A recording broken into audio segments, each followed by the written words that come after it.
I think it's really important to honour that and acknowledge that.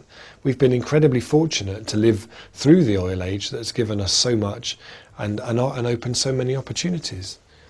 But at the same time, when you can see that something is drawing to a close, we really have a responsibility to look beyond to what we do next. It's really important that we take a proactive rather than a reactive response, because the need for a post-growth, post-fossil fuel economy is huge, but it's not going to happen by accident.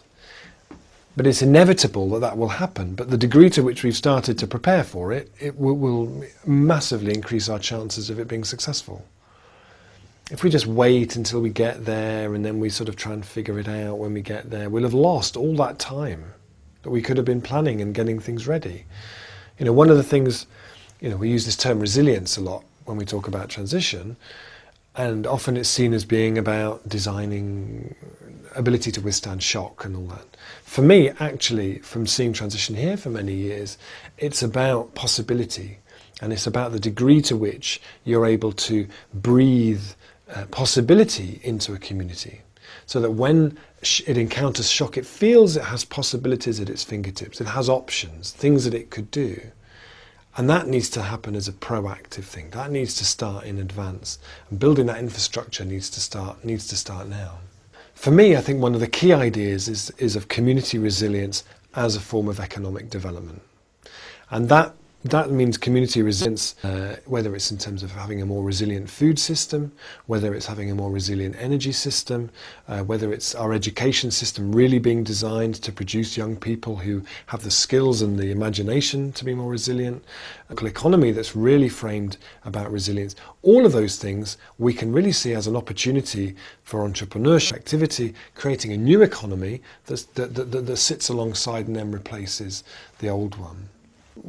If you're looking at creating more resilient local economies, you can have a community energy company, you can have a community bakery, you can have a community farm, you can have all those ingredients in place. But you can't create those from the top. Those have to be created and led and owned by local people. And what really gives a place its resilience is all the connections that you make between those things. The Amazon rainforest isn't a resilient system because it's got lots of different species in it. It's resilient because of all the relationships and connections between those different species. So when we're trying to replicate that in our economies here, you need something that's weaving the picture together, making all of those connections. And that's something that transition groups do very, very beautifully, I think. That means that this transition process should be bottom up rather than top down.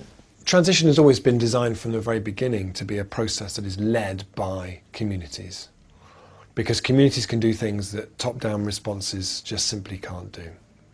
And that, I think, is, you know, we've always said that the role of local government is to support transition, but not to drive it. And so for me, I think what we've developed in transition is a series of tools and a series of approaches that really show the potential of what you can do at the local level. You can't do everything, but you can do a hell of a lot. If you have the tools to unlock the creative genius of the people, the community around you, you can achieve really quite extraordinary things. Things that national government wouldn't even imagine, never mind do. And that's the real power of this approach, I think. But how do you explain the inertia of politicians? Because we aren't governed by politicians anymore. We're governed by corporations. You know, the idea that we live in a democratic country where our politicians run the country isn't the case anymore. We live in a corporatocracy now rather than a democracy. But the beauty of a corporatocracy is that those corporations only exist because we buy. They only exist because we give them our support. And if we withdraw our support and we move it into the kind of resilient, more local that we want to see, if we stop buying from Amazon and we stop buying from Tesco and we stop buying from Walmart and so on and so on and so on and so on, and we're able to shift that into the new economy that we're creating, then we really take the power back again. So the idea that our politicians are going to be able to do a great deal, I think is kind of naive. But the amount of power that we have as communities is huge, and we don't realise it. And I think that's what really excites me about what we see in transition. You think it's too late? Whenever I get asked that question, is it too late? Which is similar to the question, are you an optimist or are you a pessimist? I always quote Paul Hawken, because I think he put it far better than anybody else. He said, if you read the science about climate change and about the state of the planet, and you're not a pessimist, you haven't read it properly. Go back and read it again. I approach this work with no attachment to the outcome. I approach this work because it is the most skillful, the most human, the most important stuff that I can be doing with my life.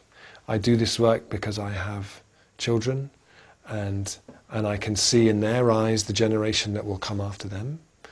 And I don't want to be able to say to my children in 20 years' time, in that window of opportunity when we could have turned it around, I didn't do anything about it. I didn't do enough.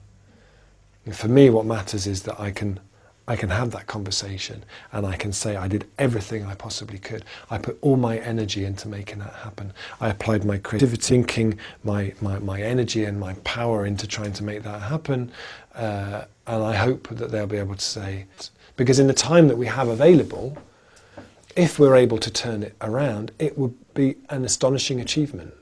But people have achieved astonishing things in the past.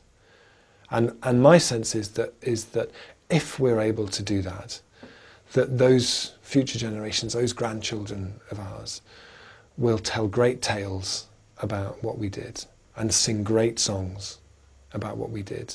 And I really hope that I'm there to hear those.